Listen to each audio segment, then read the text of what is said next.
The Times. The government's culpable failure to acknowledge the constraints on public borrowing has resulted in swift financial crisis and political humiliation. You'll see no mention of the word Ukraine. The Financial Times. Do bear with me.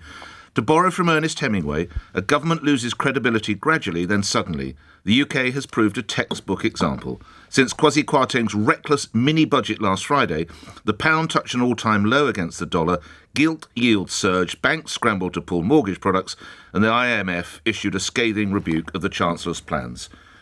Chief Secretary, no mention of Ukraine, total mention of Kwasi Kwarteng in the budget. Stop treating my listeners as fools. This is down to your boss's work, and it needs to be changed, doesn't it?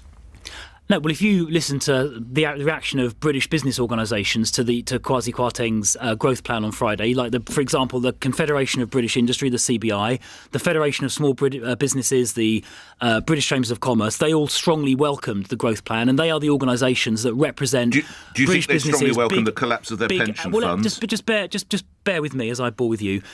Those business organisations strongly welcome the growth plan and the energy intervention, and it's their members who are responsible for ultimately creating jobs and for growing the economy. Look, the Bank of England intervened exceptionally in a very targeted way yesterday. The Bank of Japan did something in the currency markets exceptionally a few days before that. That intervention appears to have been successful. The markets have settled. And what will ultimately, I think, be of importance and interest to your... You took the pound to an all-time low.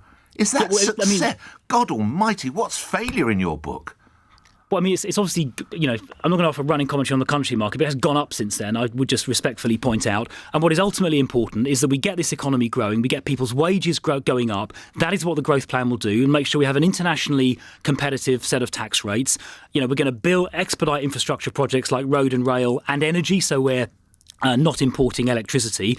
We've stopped the prospect of your listeners, households up and down the country, facing £6,000 or £7,000 energy bills. And there is no way that the government will or should apologise for having protected households from energy bills that might have been as high as £7,000 a year. I think your listeners will welcome the fact that they're not going to be facing those massive energy bills anymore.